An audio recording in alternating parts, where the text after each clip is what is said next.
What up, Grizz Nation? Welcome to the Grizz 901 postgame show. Daniel's not here, and you know why? The Grizzlies won a game, which means Daniel's not allowed to come onto the show. Truly, it has become a trend at this point. Maybe we should have Daniel just skip every 3 games so we can ensure wins from this point on. But I am your host for tonight, Nate Qualls, be taking us through the game. Got a very, very special guest joining us. He is equal only to me in his hatred of Daniel Greer. So be excited to bring on that host in a minute. But the Grizz pull out the win 106-102 in Brooklyn against the Nets, get some revenge after one of the most embarrassing games of the year just a week or so ago. So super excited to get into the game tonight. We got a lot to cover. Luke Kennard shows up. We got Ethage FFP. Newt Kennard stepped it up too, which is, by the way, the most fun name to say on the show still. So thank you for coming in here. And Jake LaRavia carried us. I know a lot of people want to come on here, and because of what I said earlier in the season, they expect me to hate on Jake. It's been 3 weeks now, and I've not been able to hate on Jake. So I don't know what it is. Listen, I'll eat crow. It'd be great crow to eat. But really good game tonight. A lot of guys stepped up. A lot of things done well. We'll make sure we talk about that. We're going to talk about some roster construction, especially with the guests that we're bringing on. Got some things around centers, guys we have, guys we don't have, the draft. We'll hit on it all tonight. But we're super excited to get on the show. Thanks, everybody, for hopping in here and joining us.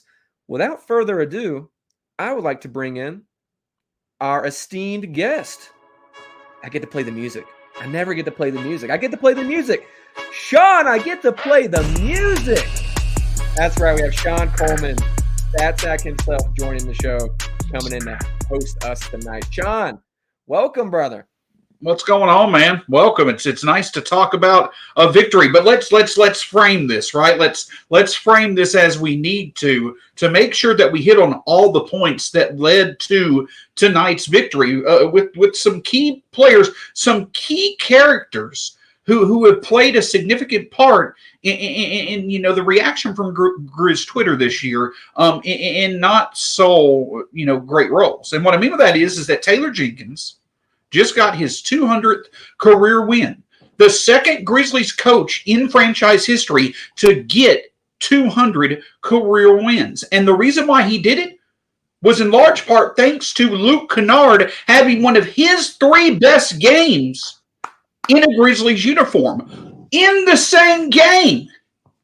That both Jake LaRavia, a double-double off the bench, by the way, Jake LaRavia and John Conchar were 2 of the biggest plus-minus contributors in the game. If this was a game that is going to catch the ire of Grizz Twitter, I think it's tonight. But all joking aside, good to see this win happen, Nate. Because listen, I know that we all want the best possible pick that we can have, the best chances that we can have when it comes to the draft coming up in June. I look forward to it, maybe more than anybody. But it also, with the young talent that we have, it's good to see those names contributing to a win. We don't need to have a lot of these 5-6 game losing streaks. Got Taylor Jenkins a career victory. We got this victory. We got some revenge against a team that absolutely shamed us last time. So a lot of good narratives came together to get the job done tonight.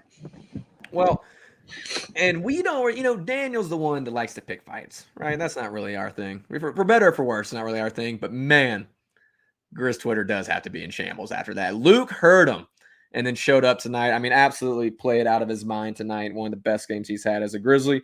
Jake LaRavia with the double-double smooth off the bench. Our guy, Trey Jamison, was on his way to a double-double before he couldn't stop hitting guys. But that's okay. Trey played well. A bunch of guys played really well tonight. Shout out to Charlie Vines here, Trey Jamison for MVP. And we got to give a shout-out to a couple guys. One, Wayno. Wayne, always thanks for being in here. Black Ninja DJ, thank you for being in here. But we all know the one guy that was always going to show up tonight. Jaron doesn't play. Matt Hurt does, and the Grizz get a win. Ultimate night for old Goon the Shooter. We don't always agree with Goon, but he is family, so we make sure that we have him in here. But Shawn, tonight, big game for the Grizz. I mean, they really needed to bounce back. After a couple of games, it could sort of be like, this is the way the rest of the season's going to be going, right? And that's the thing that hurts is when you blow a game like you did on Saturday after getting blown out the night before against the same team, it can set you up for the rest of the season being like, you know what, we're it. That's it. We're throwing our towels in.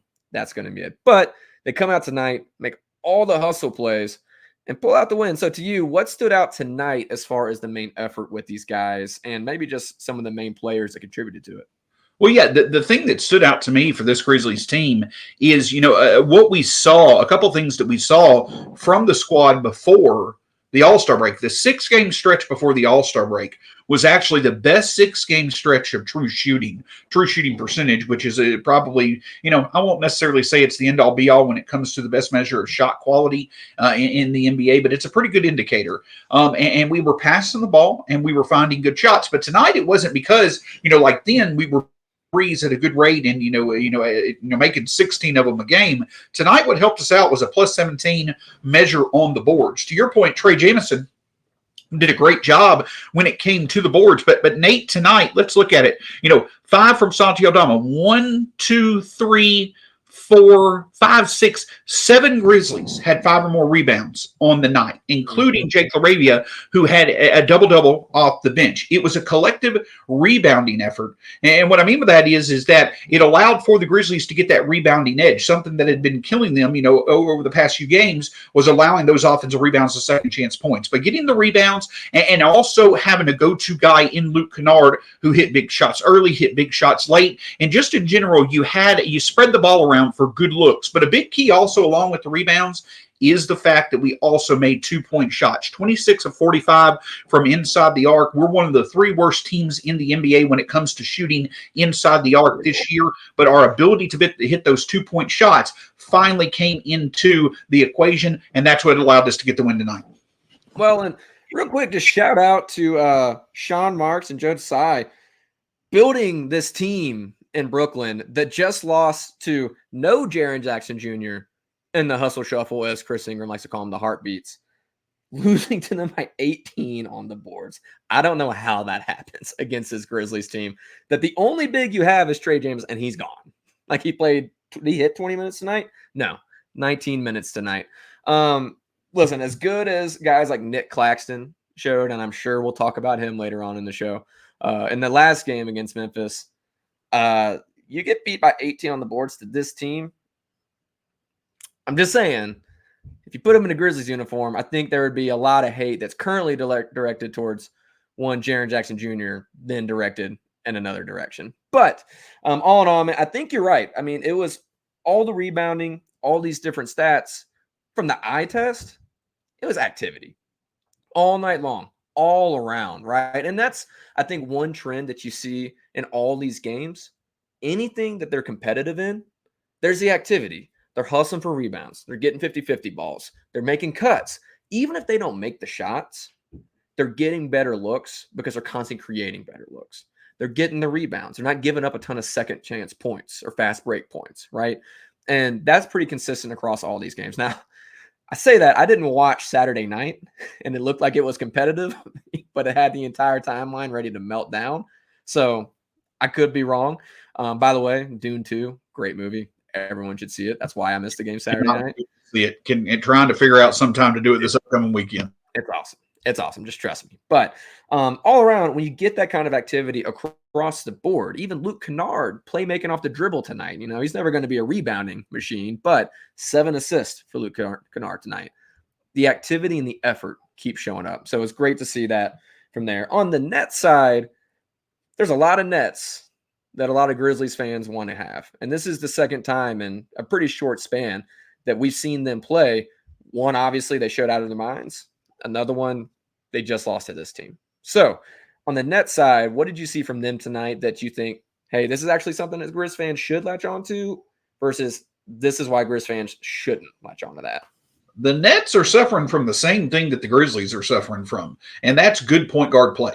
And what that means is that you're going to have very different variances, extreme variances. A lot of times, you're going to have offensive struggles that's going to make you feel as if players you think were once one thing now they don't seem to be that because their efficiency's not there, their inconsistency's gotten up, what have you. But you could look at us. You look at how we played against the Bucks in the last game before the All-Star break without Jaren. We beat the Bucks in an incredible game for us, and then we laid an egg, a huge egg, against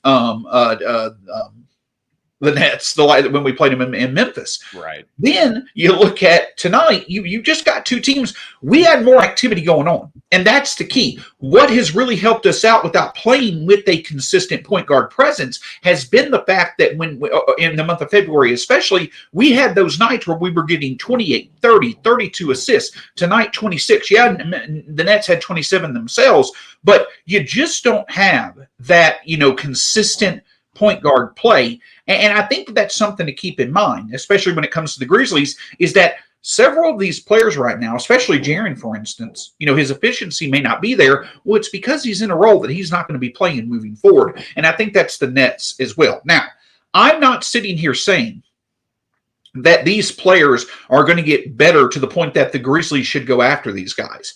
But I do want to point out that, yes, I don't think Nick Claxton is a sensible target for the Grizzlies. I think that the cost that it's going to take to get him, even if it's a minor cost in terms of a trade package, but also potentially having to pay him $18 to $20 million a year, even over 3 to 4 to 5 years, I don't think it's worth that for the Grizzlies because I don't think that he becomes one of our 5 best players that we want to play in a playoff rotation. Now, you can go get Mikal Bridges, perhaps. Could Cam Johnson be that type of player? Perhaps, but he probably makes too much money. But my point is that I think that the Nets and the Grizzlies share a common factor in that some of these players may not look as good as they once did because they don't have that consistent point guard play to put them in positions to succeed as much. But I also will say that, yes, I agree with you. I know that several Nets players seem like the answer to what the Grizzlies could need when they were fully healthy, and some of them still could be attractive. But yes, I do not think that there is a Nets player outside of Bridges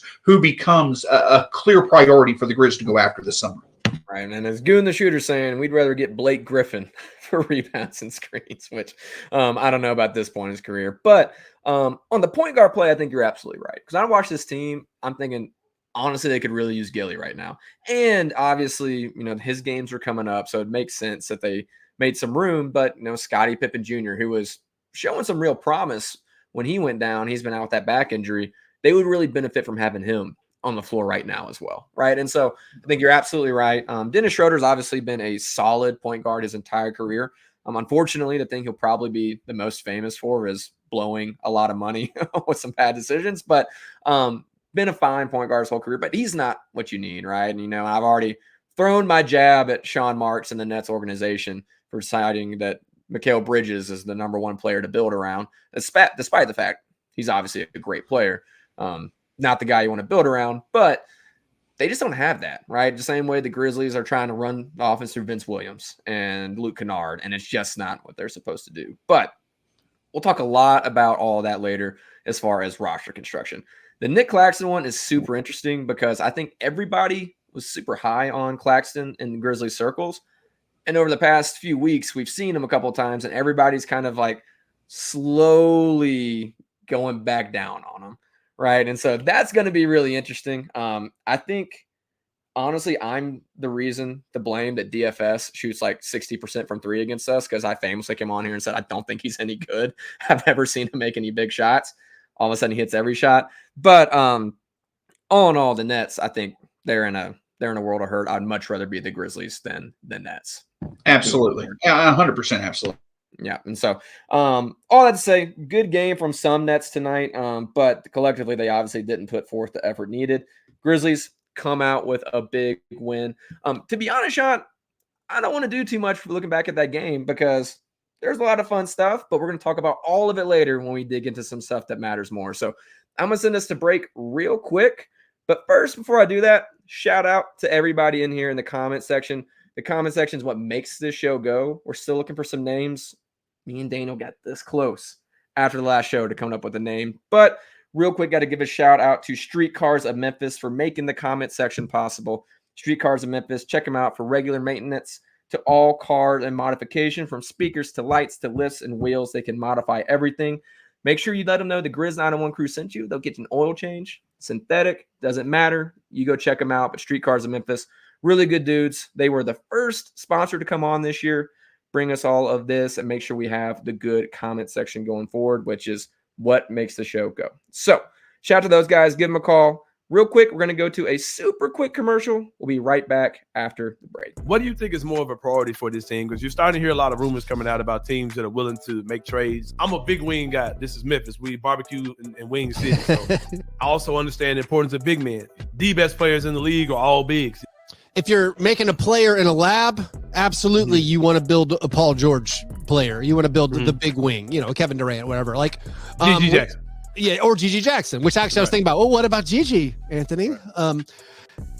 But unfortunately, those guys aren't out there. And like, even when you start naming specific names of guys you want to get, like the quality drop-off goes down quick. I do think the Grizzlies' easiest avenue to immediately improving next year and getting on the cusp of like being, like a Western Conference finalist, or maybe if you get all the great breaks going your way, is improving your center spot, just because, but there's just more of those guys I feel like available to help you out. Tune in to the Anthony Sane Show Wednesdays and Fridays at 12 p.m. weekly on the Bluff City Media YouTube channel.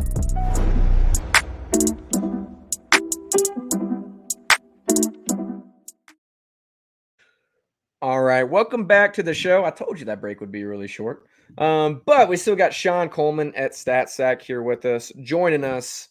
And with that, that we have to cover some things. First off, King, I will suspend him for the night. I can suspend him whenever I want. Plus, we win whenever he gets suspended. So, yeah, we're going to keep him out of here. But with Shawn being here, he is truly an expert. There's a lot of things that me and Daniel get on here. We shoot the breeze about, but we don't really dig into because we're not actually all that smart, despite the fact that our good looks can fool you. But Shawn is truly a bunch of stuff. Things. I didn't say Daniel looked good, Shawn. Okay, good. Okay, go ahead. I said my good looks. But you wear sunglasses all the time, and I don't get it. Incorrect. I wore them the one show you tune into, which is different. You can just say you don't watch the show, Shawn. I don't expect you. No, I do. I'll just say your eyes aren't your worst feature. There we go. Go ahead. I appreciate you. That's very kind. No problem. By the way, to everyone who thought I was high last game, I live in Salt Lake. I couldn't even if I wanted to, just to be clear. And even with the way the Grizz season's gone, I don't even notice I've stopped drinking most shows just to be sure I don't develop a problem because of how the season's gone. So, but Shawn, you know a lot more about roster construction, salaries, guys in the draft than we do. So we're going to get with Shawn. We're going to talk about some roster construction. Make sure if you have any questions in here, I know we've got some big man and stuff in there already. Put them in here. So we're going to be hot and heavy with Shawn on all these subjects. So first things first, Shawn, the big situation. That's the big one here, right? And obviously we saw. Are we going to do trivia? Well, you didn't message me back. We're going to do it after the next break. We're going to get to it. Okay, my bad. Because I got trivia. We've got trivia ready to go. We got trivia. I saw King Meeks was a little bit worried earlier. We do have trivia, King. Don't worry. I'll be embarrassed once again because Shawn actually does good trivia as opposed to Daniel. So we'll make sure he actually stumps me on one. But let's talk about bigs because with Claxton being on the floor tonight, it's going to be really relevant. Like we were saying before the break, some of the gas around him has sort of slowed down, right? It's more of a maybe not. In your mind, what's the big situation look like for the Grizz? Is it as big of a need as we all think it is, as far as a true, like, almost star-ish big? Or can they go something a little bit calmer on there? So when it comes to the big, listen, there are options out there. But the Grizzlies going to get a Nick Claxton, for instance, a Jared Allen, for instance, Matt Herdlicka, who was wrote for Grizzly Bear Blues in the past. He has a Patreon. He had a great thing out today. I've kind of talked about it. I know that Keith Parrish show, Grits and Grinds and Fast Break Breakfast. It's been talked about a lot, including here over the BCN channel. But the big situation is this, is that the Grizzlies need to make the decision. Is our best five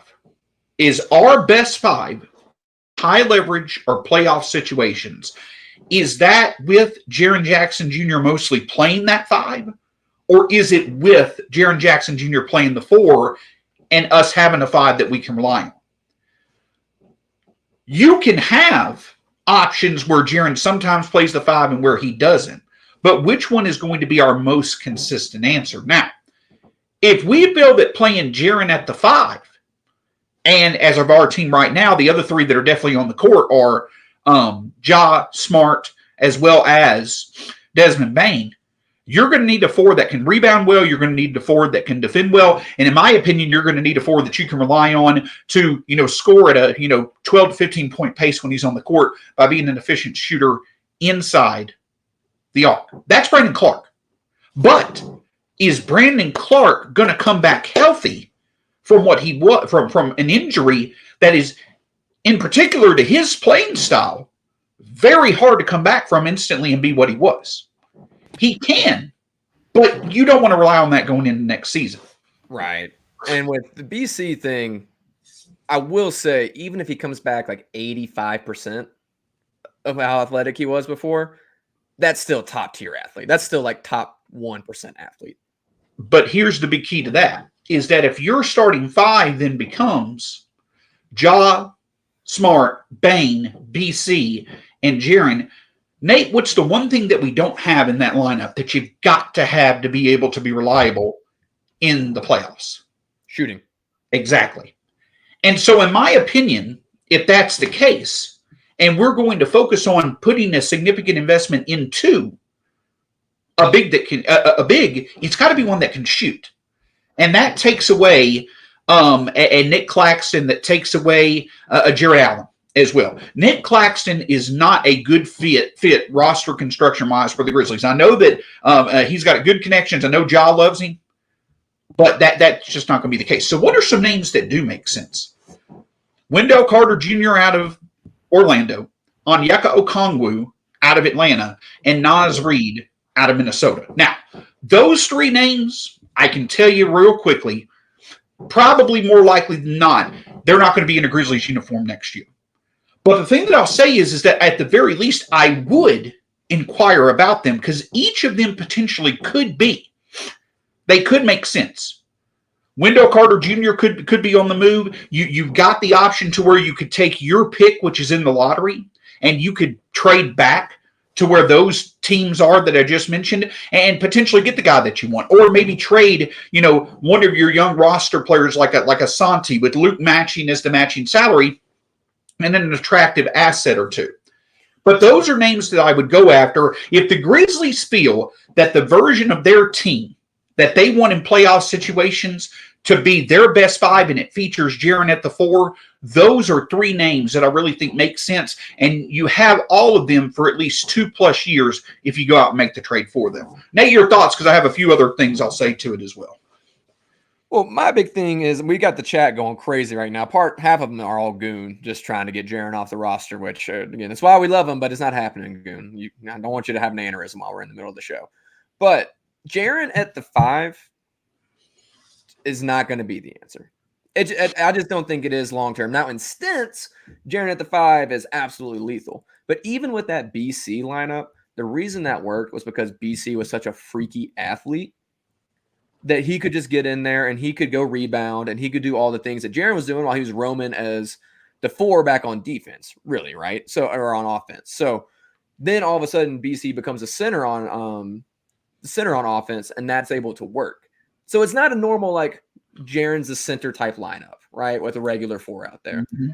So it's just not going to work. And so you have to get a 5. Now, as far as those names, I love the idea of, it's really one of the 2 teams where I'm like, can we have one of your centers?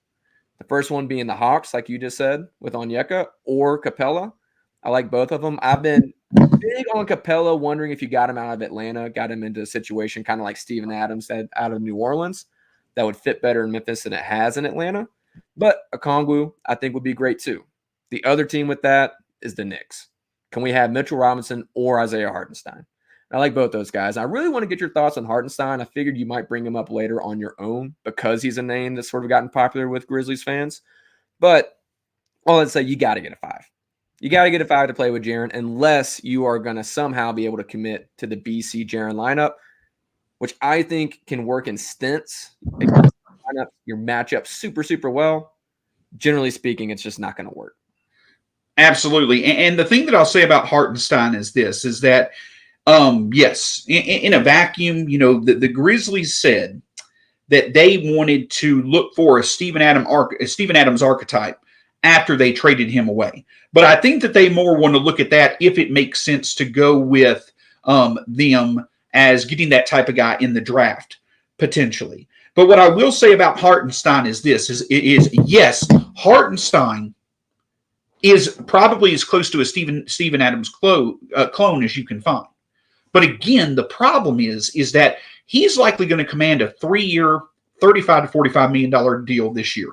The Knicks definitely want to keep him. So if you're going to try to do a sign and trade, it likely is going to cost you more to go get Isaiah Hartenstein, even though he'll be at a less cost per year on average annual value than it would be to go and get a Nick Claxton. The reason I don't want Hartenstein is because, again, you then have Ja Smart, Jaren, and Hartenstein on the court with Bane. You've only got one 3-point shooter you can rely on shooting 35+%. That's not going to get the job done in the playoffs. So I like Isaiah Hartenstein, but he, again, is closer to a healthy Steven Adams than he is the primary shooting source that we need. So I wouldn't necessarily go after Hartenstein for the cost he would be in terms of prospects, but also in terms of cost. One name that I think does make sense, two other options that I do think make sense, and this shifts the conversation. I mentioned Okongwu, I mentioned Reed, I mentioned Wendell Carter Jr. If the Grizzlies truly feel Jaren at the 4 with our 5th best player in that death lineup of ours being a center, those are the names that I would go get. But options that we could go get that could not necessarily be one of our 5 best players, but could in the right situation be that, are cheaper type centers that you can have come in and do, maybe not necessarily to as efficient of an extent, but in spurts do what Steven Adams did. Names such as Andre Drummond, who you potentially could go get, from Chicago. I do think that if you go and talk to him about maybe a 2-year, $15 million deal, that could potentially talk to it. But the thing is, Kelly Olynyk just got extended for 2 years and $26 million. Is Andre Drummond going to be someone that could potentially get $225 this summer? Possibly. And then at that point, does he make sense for the Grizzlies? I don't necessarily think so. One other name that I think does make sense is Nick Richards out of Charlotte. He is someone that could come in, who can set the screens for you, who could get the rim, who could get some shots at the rim, who could protect the rim as well, and you have to play 15 to 20 minutes a night. But if you do that, then what you do is you've got to switch. And your significant move of the summer is then going to get that big 3-4 wing who could play potentially as a 5. The dream there would be a Mikal Bridges. But could you go potentially talk with Washington about a Denny Advia?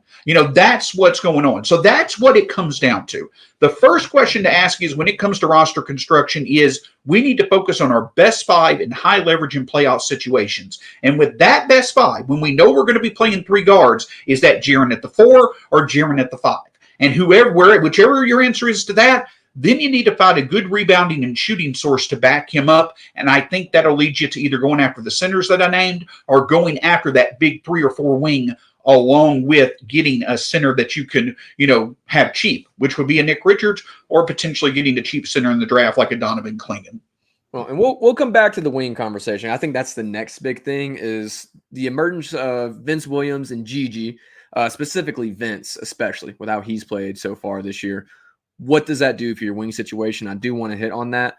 The bigs wise, I do have to say, I want to see what happens with Gafford and PJ Washington outside of absolute losing situations, because the Nick Richards thing, and I've said this a bunch on the show, anything that Washington or Charlotte has touched makes me nervous, because I'm just like, they could be amazing players. Like Kyle Kuzma, I think, is a super talented player, but he's been in Washington for so long. I'm like, I don't know. So if the PJ Washington, Daniel Gafford stuff works out, that'll help ease my mind a lot around talents like Nick Richards, because athletically, talent-wise, I can't argue with you.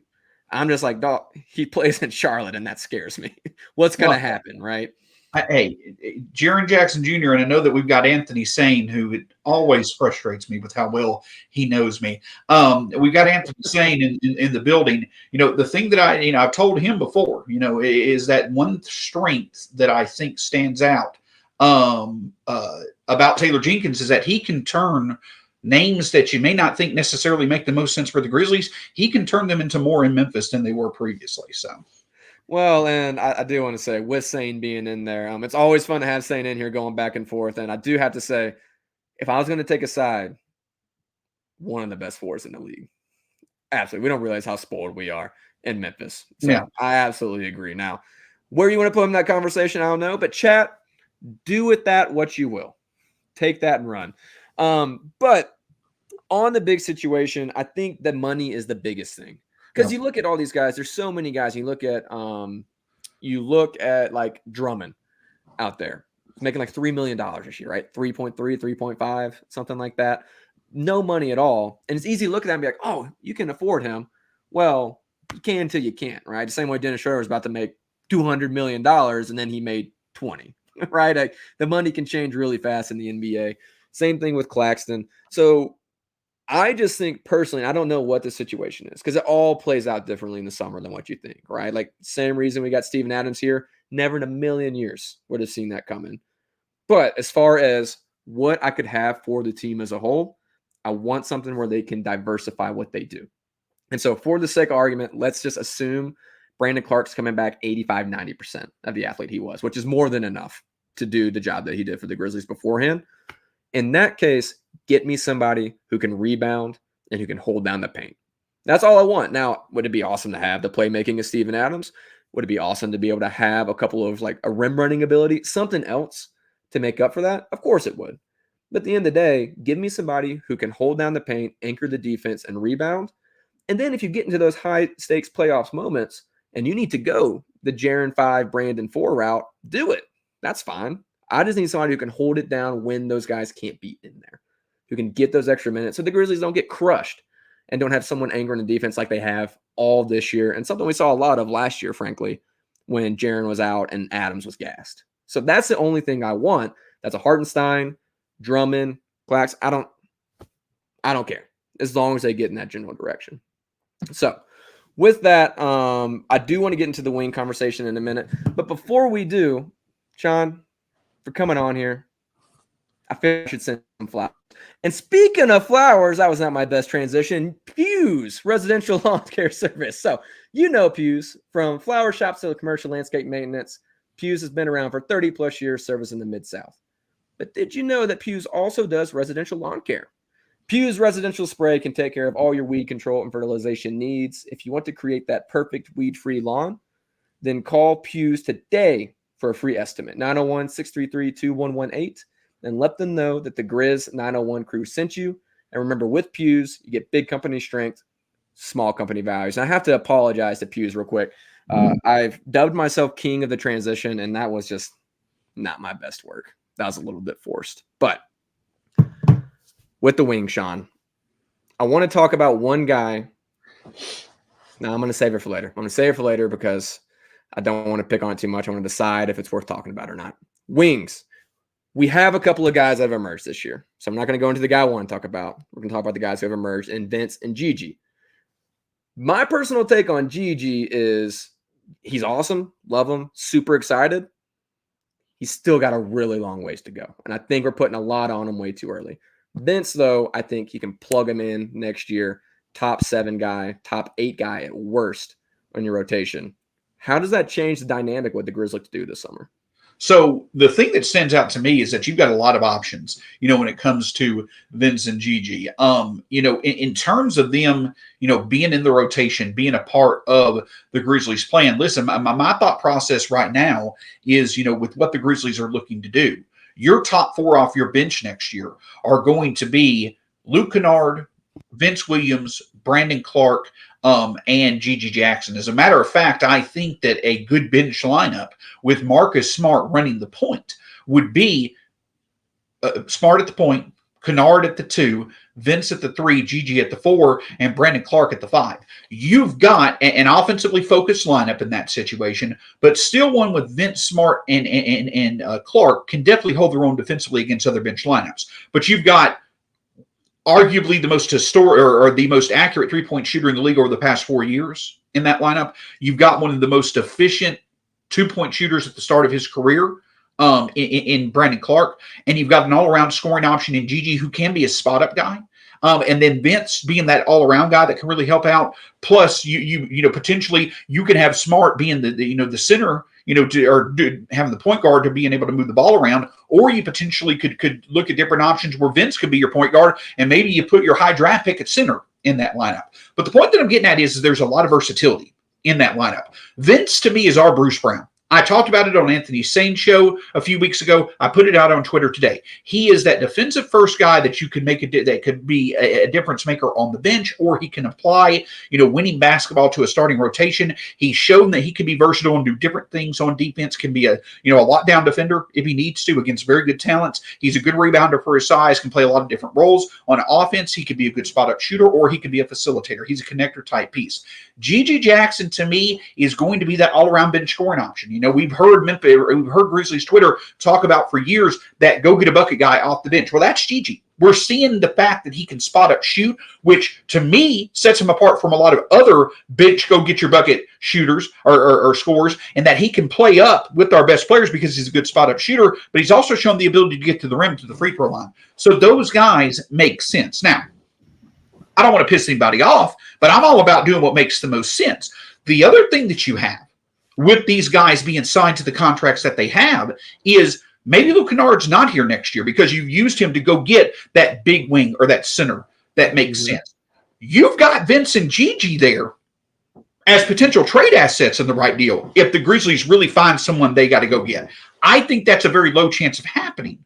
But you put one of those two with our first-round pick and add it to Luke Kennard, you've now gotten up to $20 million in salary plus some very good assets to potentially go get what you've got. Again, I'm not advocating that you trade Vince or GG, but my point is that, yes, you've already in a good place with them being a part of your bench for years to come. Maybe GG becomes a starter 2 or 3 years from now, but I do think they're going to be a part of the bench next year. I think it's going to make our bench one of the best in the league, but you also in the right situation. If you want to go big or go home this summer and you want to include them in a trade package, you got that as well with the contracts that they have on. The whole point that I'm getting at is that both players have significant room for growth, and you've got them on very cost-effective contract over the next 3 years. The Grizzlies are in a good spot for them, and they need to utilize them correctly, which I think they'll do off the bench next year.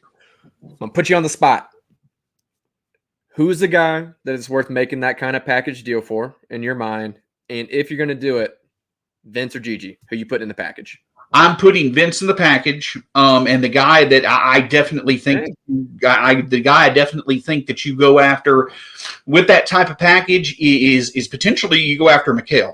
I would even love to go after Franz Wagner of Orlando. So this type of guy that you need to go after, I think that it's probably a guy that's not going to be available. Would I include Gigi or Vince like going after a Deni Avdija? Probably not. Would I include Gigi or Vince in the deal to potentially go after a young center big forward combo that could be out there? Sure. But again, I'm talking about things that probably don't make sense.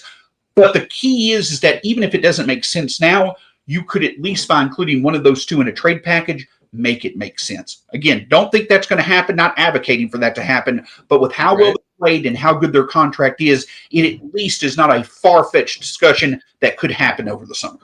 Well, and I want to ask you why Vince in that case. Because here's the thing, and I think I know the direction you're going to go, so I'm going to take a little guess at it.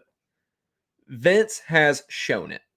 Vince has shown he can be a 3-and-D wing. And I know his shooting's fallen off a little bit as of late, but that's what's going to happen when you're on ball all the time and you really shouldn't be on ball all the time. That's what's going to happen. His shot's getting flat because his legs are tired and he's tired from doing everything else. So maybe like Jaren doing everything. So some things are going to be lacking. I don't know, Goon. That's for you. But coming into that, Gigi has the ceiling, right? Is that where you're coming at it from, or is it something different?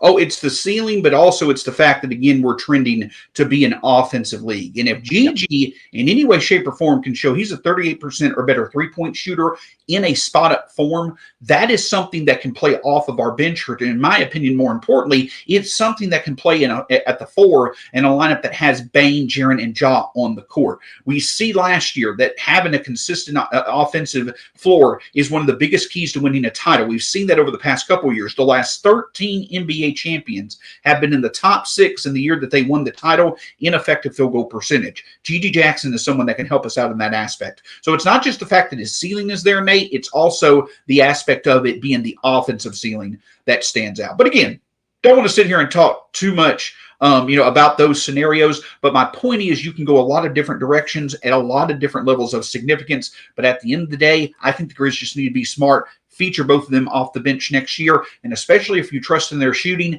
then that frees up Luke Kennard, who makes a little bit more sense to go after, a trade with to be expendable with how much money he's owed next year. Well, and I'm going to be completely honest. Like, obviously, if you can get in Mikal Bridges, that's fantastic. You probably want to do it.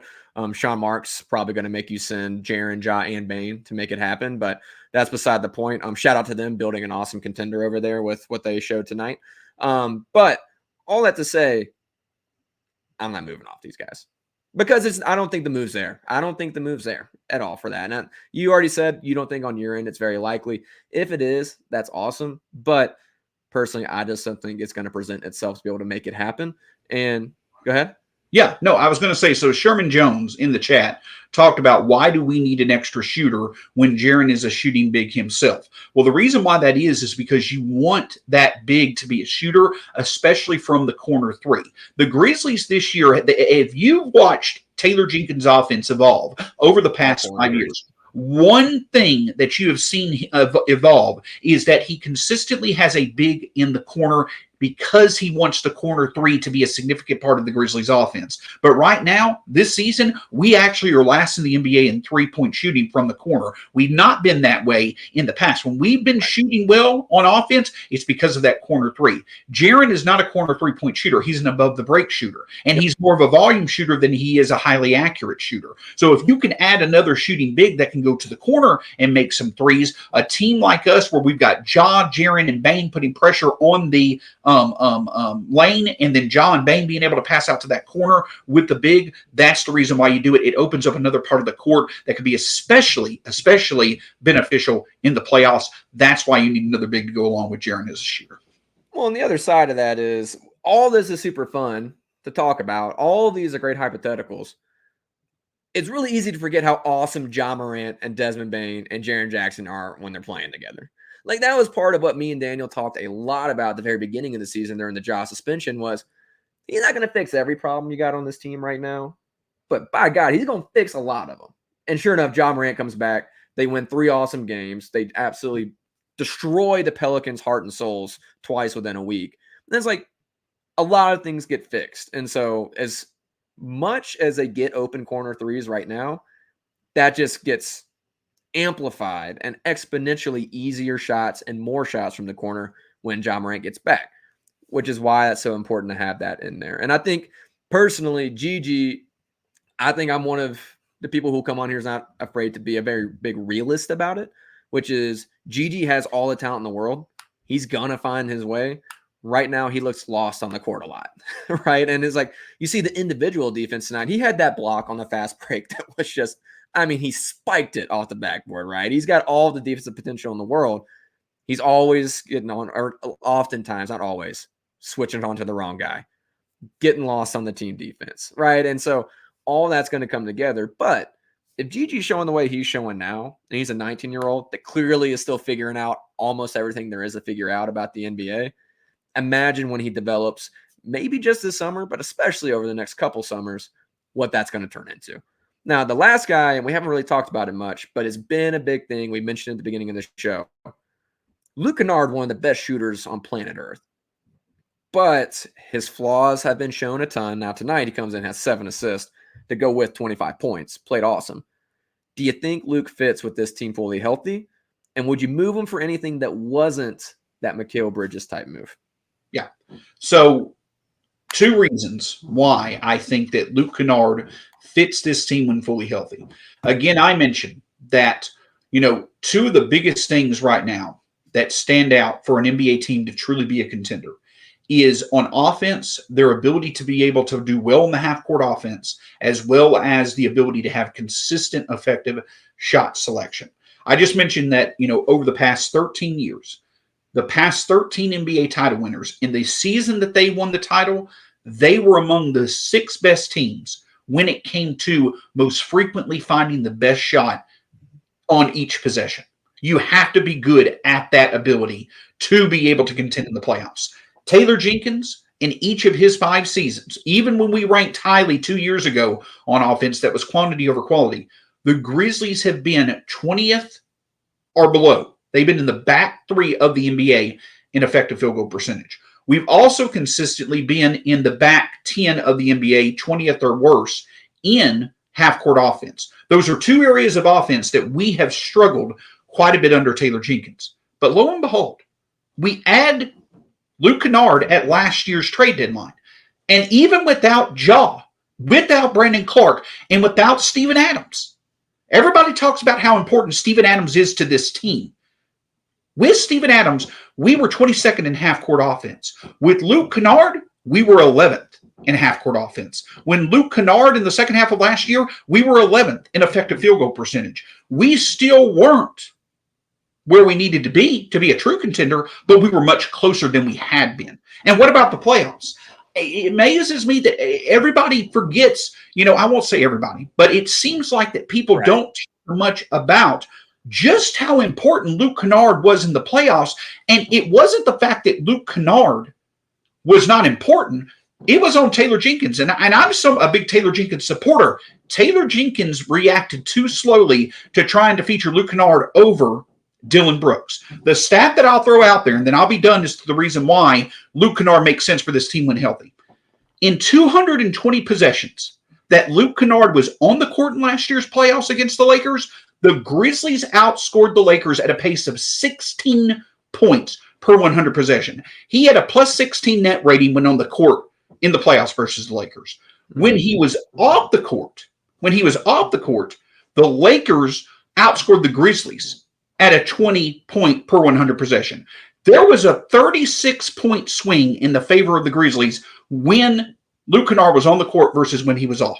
And that's why he was important, because of the spacing that was there. Now, with all that to be said, my point in bringing that up is that when we're fully healthy, we're wanting to win, we're wanting to contend, we're better with Luke Kennard than we are without him.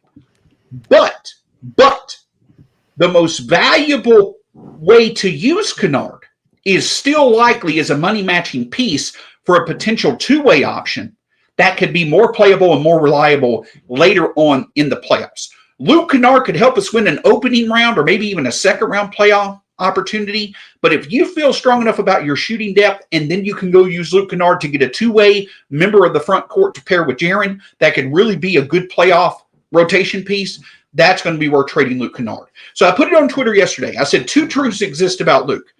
His best value moving forward is probably as a money-matching piece for a reliable rotation piece you could use throughout the playoffs. That is true. But what's also true is due to his shooting, this team is better with him than without him.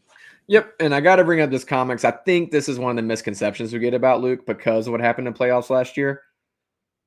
Wayno with the breaking news, Luke Kennard out 3 weeks after untying his shoelaces after today's game. Wayne, thanks for always being in here in the comment section. But I think, like you just said, there's a lot of misconceptions about Luke. Right now, has he been hurt and MIA a lot this year? Yeah, guess what? So has the entire team. There's a reason that a lot of these guys aren't playing right now that probably could play in a different situation, right? Like, you got to understand, I don't think the Grizzlies are actively tanking. Do I think they're holding guys out they wouldn't normally hold out this time of year? Yeah, I do. Absolutely 100% think that's the case. But that's the biggest thing that drives me crazy is when we see the Luke disappears in the playoffs comments, because it was just the absolute opposite. It was just the absolute opposite last year. He was the solution that the Grizzlies had found to defeat the Lakers. And then he gets hurt, and all of a sudden it's like, oh, look, Dylan Brooks is wide open in the corner 17 times a game. It's like, it's such a mess. And I'm 100% with you on that. if they can get a piece like a Mikal Bridges, they can get a piece like I've always been a big Jeremy Grant fan, even though Daniel hates him for some reason. I think there's a lot of players that money-wise you can't make it work, but the archetype, huge fan of. I just personally don't think that move presents itself. I just don't know who that's going to be. And in that case, you keep the guy that shoots dang near 50% from three. And the other thing is, and a couple of things that I'll say to this, Wayne Hunt in the comment talked about how Luke had been injury prone since he was in the Pistons. I do feel that is relevant. Luke has, had his injury concerns. He definitely has. Last year with the Clippers, it was more he was sitting, not playing, because the Clippers are one of the deepest three-point shooting teams in the league. But I will say that Luke has had some injury issues throughout his career. However, Luke being used in his more ideal role when we have our best players available on the court and him playing 20 minutes a night as a spot-up shooter off the bench in which he won't be banging and clanging and high usage with better competition. He'll be a spot-up shooter against bench lineups. That probably will make it less likely, he's going to be injured. And the other thing that I'll say is this, and then done with Luke Kennard on my end, is that, I know a lot of people are kind of turned off by the idea of him making $14 to $15 million. Well, I get that.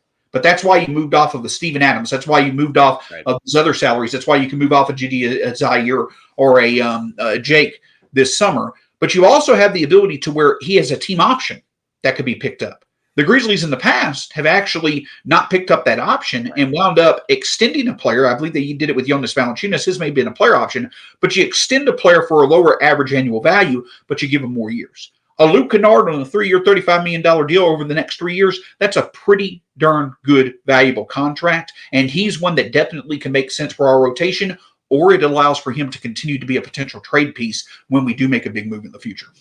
Right. And I think the jury's going to be out, but I think you're absolutely right of like, hey, if you can make the money work in one of those deals, that's number one. That is the number one thing to do. But on the other side, like you're saying, it does get team friendly if you're able to keep them. But there's one last guy I want to talk about. Okay. There's only one. Lamar Stevens, I think, is interesting. I think we're all on the same page. Find a way to make him a Grizzly, especially if you can get him for cheap. Try and get creative, make it happen, if at all possible.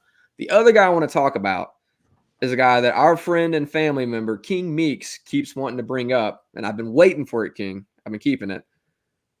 Santi Aldama, who he wants to trade for Julius Randle, or maybe even Julius from Everybody Hates Chris. And Shawn, I got to be honest with you, man. I said this on the last show. I think I said it on the show before that. And I think I said it on the show before that. I refuse to jump to any conclusions about most of these guys with the current state of the roster in a negative way. What is up with Santi Aldama? He doesn't have a point guard. Same thing that's up with Zaire. Same thing that's up with Jaren's efficiency. He doesn't have a point guard. You look last year at the numbers. That solved everything. Yeah. But you look at the numbers last year when Jaren and Santi were on the court. They were great. But a big reason why is because they were just outstanding, astronomical when they were on the court with John Morant. When they were off, they were just good. So the point that I'm getting at is that I agree with you. But it comes down to this. The situation that teams are in right now, or the situation that we're in right now, players that you have a history of knowing what they could be, like a Jaren or a Luke or a Jitty, for instance, them playing in this situation and maybe not having the same efficiency that they have when we're fully healthy, that means maybe not look too much into what's going on right now with how they're playing in this situation. But players like a Jake or a Santi or a Zaire or even a Lamar Stevens, it does matter with how they're playing. Those guys are playing, Santi and Zaire and a few others, their efficiency is down because they're so reliant on a point guard. Well, that means that, we've not seen them be successful without a point guard. And that's something that's definitely questionable when it comes to, could he be a part of the playoff rotation? Could he make sense to extend? Because we've only got Santi under a contract for one more year. A year ago, I was thinking he made more sense to give a 4-year, $50 million deal to than Brandon Clark. I could go, where we are in the show, I can go a lot of different directions with Santi. My point that I'm getting at is that with him and Zaire, they are very reliant on having good point guard play. I do think Santi can be valuable with good point guard play, but I also think that in the right deal, perhaps if another team feels that they can unlock Santi like we saw in his second year, do you put him with the Luke Kennard to get you the $16 million, $17 million matching salary to go get a significant contributor for a playoff run? Sure, I think you can do that. Santi could make sense, but at the end of the day, if you've got Jaren, You got Brandon coming back. You add a veteran big in some way, shape, or form. Plus, you add a big in the draft.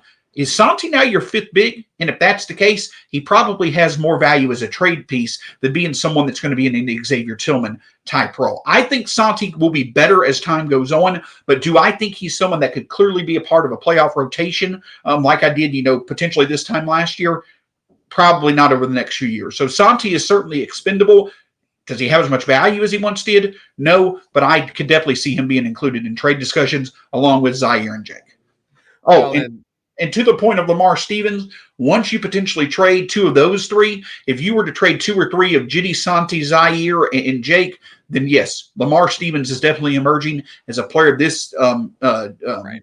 Front office and coaching staff likes. I definitely could see them making a opening for him next year. Yeah, and 100%. Like that's one that I think every Grizz fans like. If you were never gonna like just find a way to kill those contracts, get rid of them, take on the money, like this is the type of thing where like we found a guy.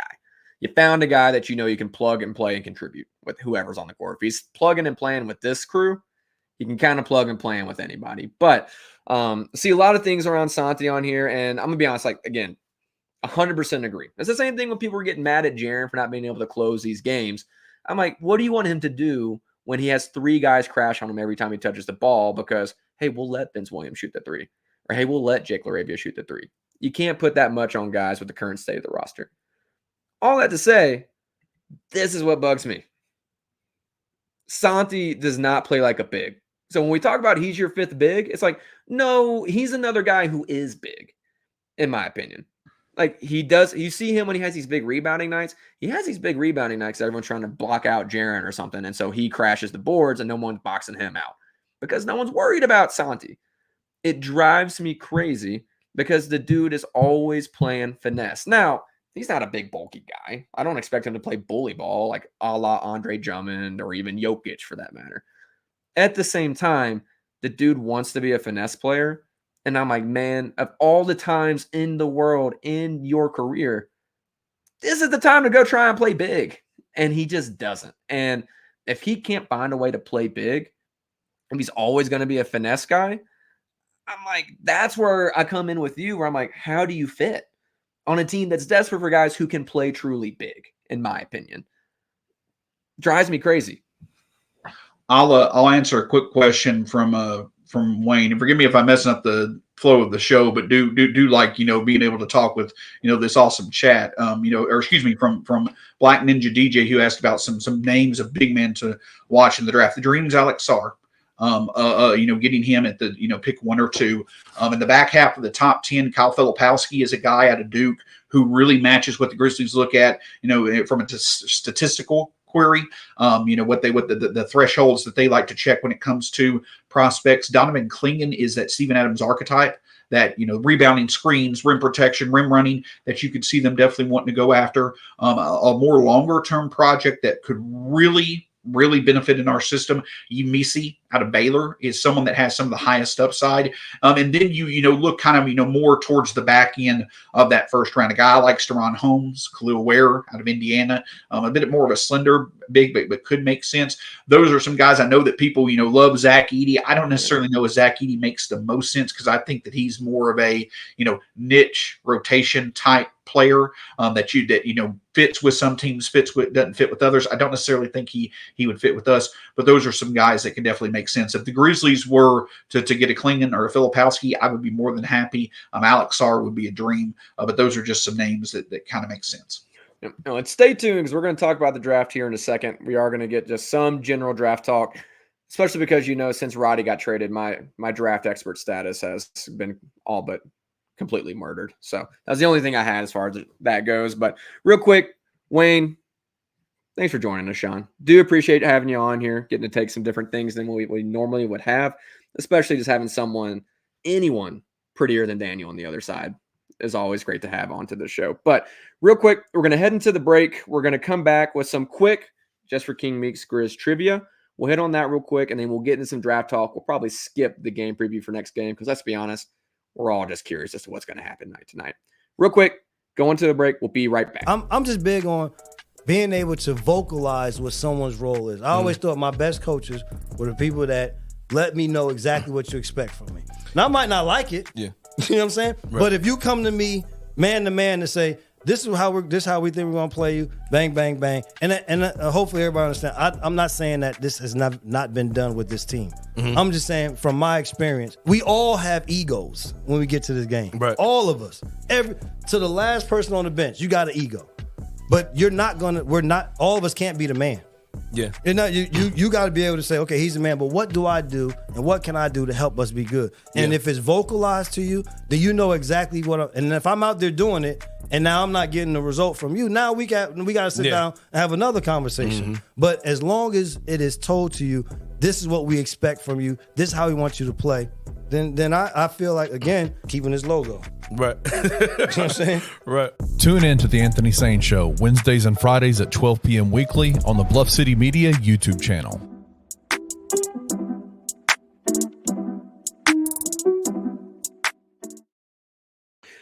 All right, welcome back to the show. We're going to do some quick Grizz Trivia here in a second. Shawn gets to pick on me. I assume it's actually going to be a good one because it's Shawn doing it this time around. But before we do, we got to give a shout out to one of the OGs of the show and now sponsors of the show, Heaven's Healthy Kitchen. Heaven's Healthy is a grassroots business that was started right in Memphis, Tennessee. I can't say right here because I'm in Salt Lake, so that feels like I'm lying. But right in Memphis, Tennessee, Chef Smith is a Memphian that promotes healthy eating and wellness. If you're looking to go cook at home, go get Chef Smith's cookbook right off Amazon and download it today. Heaven's Healthy Kitchen continues to do all these monthly pop-ups, so stay tuned. Daniel especially has tried all these foods, loves them. You should have seen him eating the cobbler. Once the show was wrapped up, I was a little bit worried because he's already getting a little bit extra weight, but really, really good stuff. Make sure you stay tuned to Chef Smith. Check him out at orderhhk.com. Serving and catering plant-based and vegan gourmet foods straight to you. Shout out to Chef Smith. Truly been here since day one, basically, of the show. In the comment section, regular on the show. So excited to have them as a sponsor. And the food is absolutely incredible. So make sure you go check him out. There he is. Shout out to Chef Smith. I was about to say, I hadn't seen him in the show tonight. Just called him a regular. Glad you pulled through for us. But, Shawn, it's your turn to pick on me for some Grizz Trivia. All right, here we go. I get to play the music. There we go. All right, so. All right, let's get into it. I think I got to wait. Yeah, okay. So, tonight, John Conchar became the fourth Grizzly in franchise history to, in a single game, have less than 10 points scored. Not 10 or less, but 9 or less points scored, while also having a plus-minus of plus 15 or better. Okay? These players that don't score much but still contribute to winning on a frequent basis, all right? So the fourth player to do that 15 or more times in Grizz franchise history, Nate Qualls. Name me the other three that have done it 15 or more times.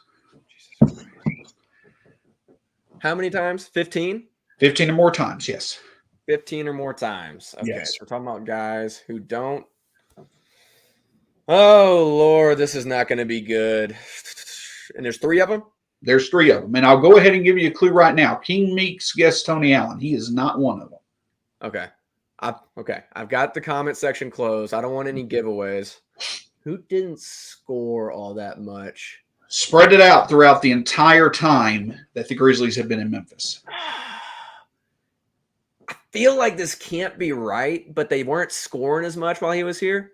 Is Battier on that list? Battier is number 1. Let's go. Let's say he could shoot, but there wasn't much scoring in the league when he was there. On these type of questions, Battier is always number 1. So very good to you. You've already, in my opinion, got an answer. But who are the second? One is kind of obvious. The other makes sense. Is it sad that I want to say Lamar Stevens? It's already only been here for 3 weeks. He hadn't been, I don't know. Play 15 games with us to be able to have 15 plus. But he looks like he's going to be that kind of guy. Yeah. I mean, it feels like this can't be right. But Vince Williams? No. Okay, I was about to say. I was like, he hadn't been here long enough. But one of these names is in this era. Think about it. One of the names is in this era. Think about it. Think about what player over the past for the Grizzlies has been Steven Adams. Exactly. Yeah. He's third on that list. Okay. The other one is a bit more prominent than Battier or Adams in the history of the Grizzlies. But he might surprise you that he's on this list. Okay. Yeah, He has to have scored less than 10. So Yeah. 9 or less. Yeah, 9 or less, but plus 15 in the game or better. Now, you've got the comments section. I don't have it on. I have it put away. I have it on. And I believe it was Goon. Goon got it right. Goon got it right? King Meeks got it right, this third guy. Okay. Not correct, though. Yeah, his level of prominence is higher in the history of the Grizz than Battier or Adams.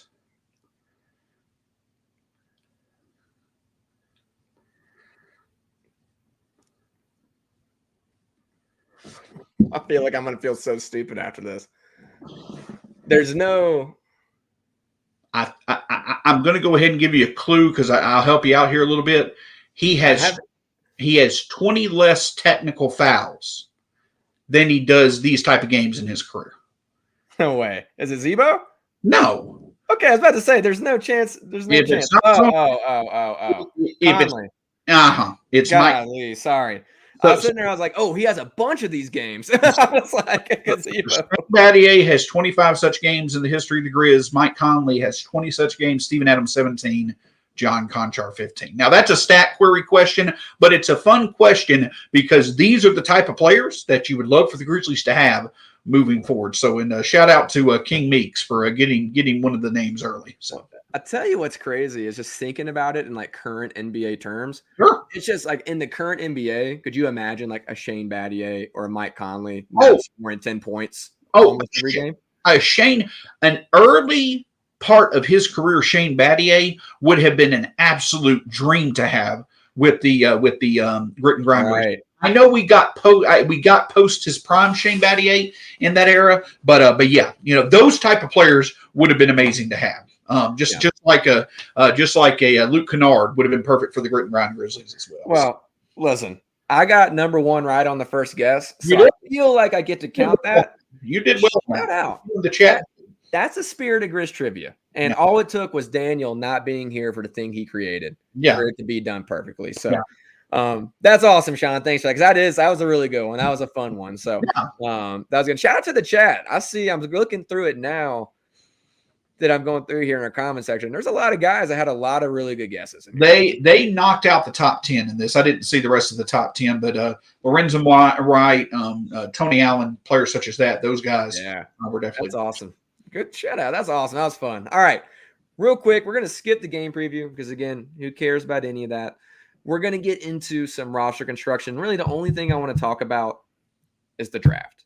Again, I know nothing about the draft. The only thing I've ever had is that I said the Grizz should draft David Roddy. They did, and his rookie year was a lot of fun. It's the only thing I have to my draft name. You, on the other hand, know a lot about the draft. So, with that, I think the obvious choice is that the Grizzlies should trade their pick, see if they can turn that into something.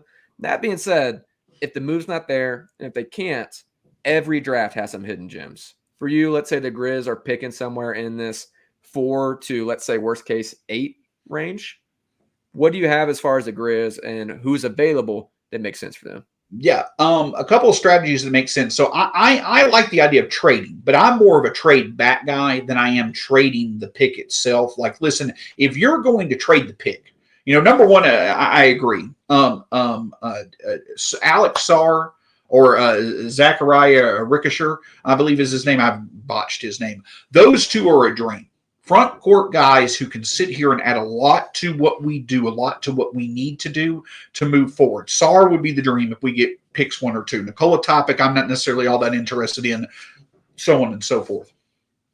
If we were to keep our pick and make the pick in kind of that 4 to 10 range, guys that make sense to me are Donovan Clingan, definitely from UConn, because he is an efficient traditional big, and he is someone that can fit what you're looking for when it comes to facilitation out of the center spot, screens, rim protection, good defensive playmaking, can score at an efficient level, but he's not that shooter. He's not a shooter at the free throw line or three-point shooting. The other guy that I like that's a bit more in what the Grizzlies like when it comes to the type of statistical profiles that they're looking at is a Kyle Filipowski, because, he meets all those, thresholds. But Kyle Filipowski is more interesting, Nate. Oh, my goodness. Okay. Sean's been put in timeout. If you don't know why Sean's been put in timeout, just replay the past 20 seconds. You'll find it. It's insulting. There's only one person in the world we both simultaneously hate, and Sean just did it. Listen, we only have one guy. He's the Grizz community a-hole, and you just call me by his name. Okay, Sean. You get another chance. But that hurt. Yeah, that hurt bad. I apologize. Yeah. But basically when it comes to Kyle Filipowski, he meets the statistical thresholds. He doesn't meet those needs that we need next to Jaren, though. He is someone that is good away from the basket, facilitation, some shooting aspects, things like that. If you're going to go the guy that most nails what we're looking at when it comes to our statistical thresholds, Reed Shepherd out of Kentucky, their combo guard, who is a very good low usage, but high. He's an efficiency monster. I love using that term, low usage efficiency monster. Reed Shepherd definitely stands out. Zachariah Ricochet is that more front court option that's like that. So if we were to get pick two and we didn't sit there and get Sar, Ricochet makes some sense. But those are 5 guys that kind of make sense at the top of the draft. But in my scenario where I think that it makes sense, especially if a Rob Dillingham and those two centers are on the board when we pick, is to trade back. Get your guy, get maybe your center your young center that you can have locked up for long term. Maybe get that 3-4 wing that you want to go after, as well. But then trading back, especially if Rob Dillingham's on that board, Daniel, maybe you could go for someone like a Dalton Connect from Tennessee. I know that's a homer guy for me, but that guy who could potentially evolved like a Duncan Robinson, which would be an incredible upgrade over Luke Kennard. Great compliment in the front court to what we have with Jaw and Bain, on offense. That type of guy. A Yee Misi can make some sense as, a guy who may not necessarily be a true impact right there, but say you want to double dip. Say that you want to trade back. You get a veteran big by doing that, who you can afford over the next 2 years. Then Misi comes in as long-term complement for Jaren after that. The point that I'm getting at is that when it comes to the draft, I think that this is a draft where Parker Fleming put it best. He said it. He said this in a great aspect. The Grizzlies are different from most other lottery teams because we're looking for the complement to the core that we've already got established instead of right now looking for our core.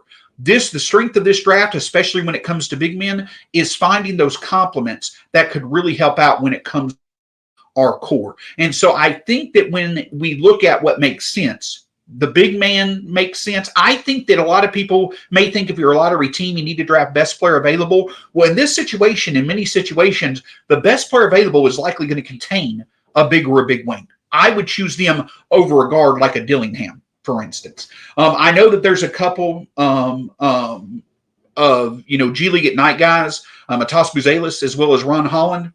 I'm okay with potentially looking at them, especially Buzelis. I don't necessarily know if you want to go the wing route once again to try to develop a guy that it may take, a few years to develop. You just went through that, and you failed on multiple occurrences when it comes to Laravia, Roddy, Zaire, so on and so forth. But sure, if you got a Matas Buzelis, he can make sense. But those are just some of the guys that I think can make sense. And all that to be said, and I'll be done in just a second. All that to be said, Nate, the point that I'm getting at is that, again, I get trading the pick is definitely alluring. And in the right deal, you certainly do it.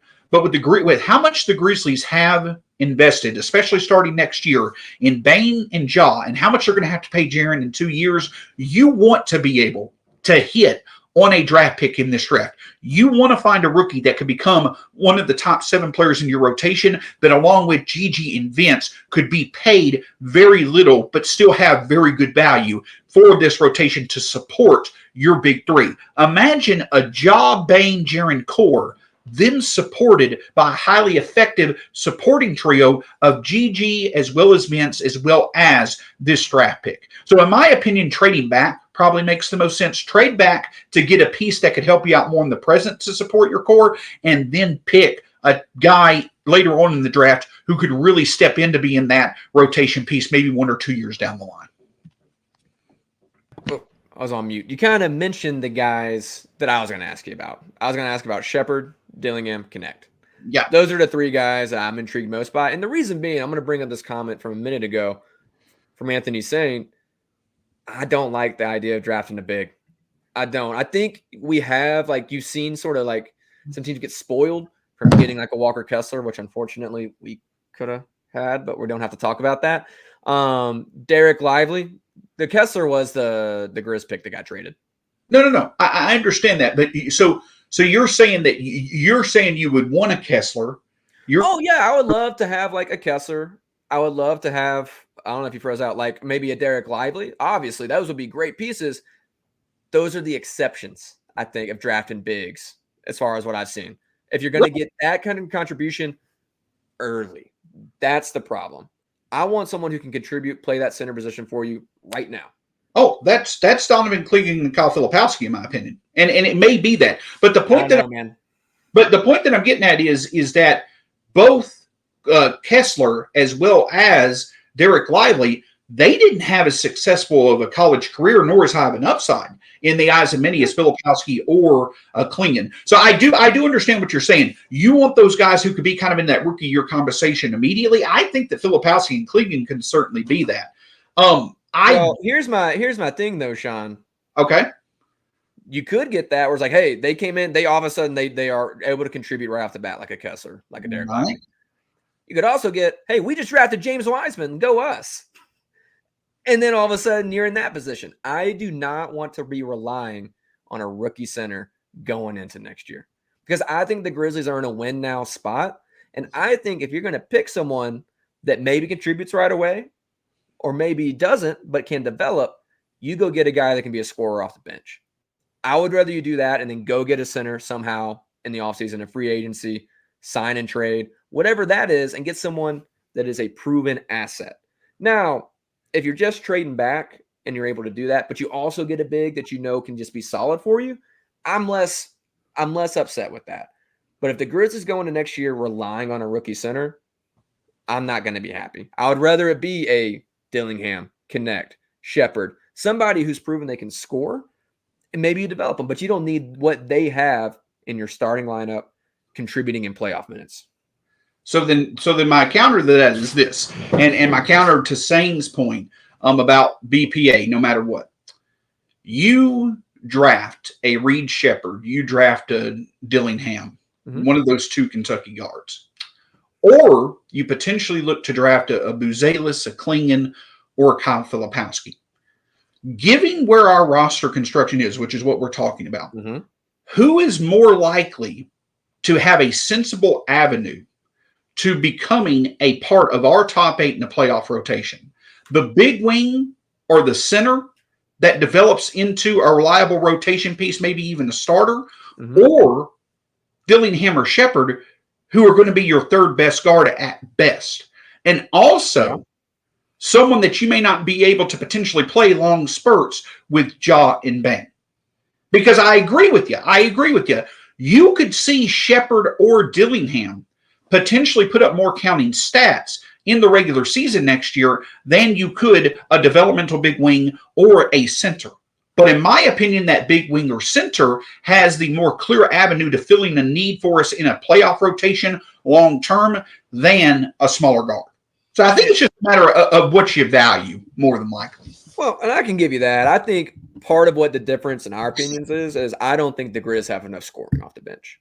I don't think they have it. I think you have Vince, you have the idea of what Gigi's going to become, which that idea seems to become more and more of a reality every passing week. But I don't think you have all that much scoring. So I think that you could use that, and that could be something you develop into. All that to say, I don't mind you drafting a big if that's not what you're relying on next year. Fair enough. If you're drafting a big because, hey, we think it fills a need and we think we do have that scoring or you're going to fill that need otherwise, I'm okay with that. as long as you also get me a big that can go contribute this year to winning in the playoffs. Because I think this team has entered the window, and it's time to make winning moves. And so, but if you throw a center out there, and let's say it is a Derek Lively type player, and he just happens to be awesome, great. You kind of fell into that because you picked a guy that you thought you wouldn't have to rely on. Now you have someone like what they have now, or they have Lively, but they also have Gafford. And you have guys that you can rely on. And that's my big thing is when it comes to that conversation, like I said, I'm not a draft expert. I'm sort of just pushing your buttons to see if I can get you to go. But at the same time, what I do know is I do not want to rely on a center. If you're drafting a center, if you're drafting a big, that's fine. Get someone that's a proven NBA asset that can play for you and can play for you and fill that need. That makes a lot of sense. And I agree at the end of the day, regardless of what you pick, we need to go get a veteran center. We need to go get somebody who, even if he's not Steven Adams, he's in that type of role. So I definitely think it makes sense. But it's an exciting thing to talk about. But at the end of the day, I think I am a agent of making moves, but doing it in a way to where you can get something that can help you out in the present while also keeping the pick to get you something that can help you out in the future. Yep. And I think the biggest thing is, and I make sure I mention this at the end of every show because it has been such a just disaster of a season. Next year we get John Morant, Desmond Bane, Marcus Smart, Brandon Clark, Jaren Jackson. You get all these guys playing basketball together, and that's just going to make sweet, sweet music for Grizzlies fans. So all of this to say, I think we put heaven and earth and the weight of the world on these draft picks and these roster moves. When truth be told, you're really just a couple small pieces away from being a true contender with the guys that you have coming back. So a lot of fun stuff to look forward to, a lot of stuff to build around. But we are almost an hour and a half into the show, which I did not expect us to go this long. The Grizzlies winning, I figured, hey, we'll go a bit longer than I thought, but I did not think we'd hit an hour and a half. But Shawn, can't thank you enough, man, for coming on. And like we said, you have a lot of expertise that I don't have, and Daniel especially doesn't have. So appreciate you coming on, man, and giving us your thoughts and giving us a lot of knowledge that's going to be really helpful and some even keel thoughts heading into the offseason. Hey, listen, anytime I can come on and chop it up with you and Daniel, but with less Daniel or Daniel, or maybe permanently without Daniel, it definitely is worth it. But Nate, pleasure. And yeah, hopefully we'll get to talk here soon, man. Thanks for the time. Yeah, appreciate being here. Comment section, as always. Appreciate you guys being here. You're what makes the show go, especially in a season like this.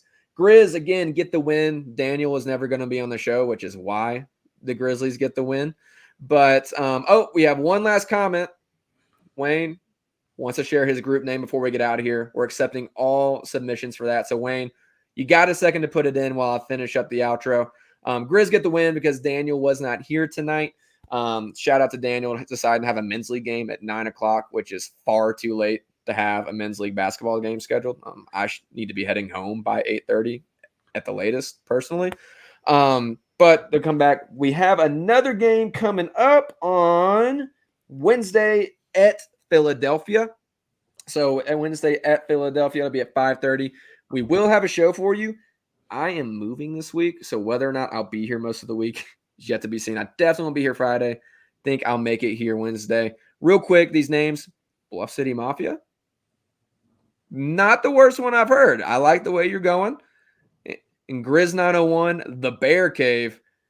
It sounds like a big radio name. I'm not sure Daniel or I have the voice to pull that off, but I actually am going to add that to the list. We've got a bit of a list going. It's going to come in a shorter list. So we got 901, the Bear Cave, Bluff City Mafia. Either way, you guys are family to us. Shout out to the family for always showing up and showing out. We'll see you back on Wednesday. Until then, be nice. Tell your friends.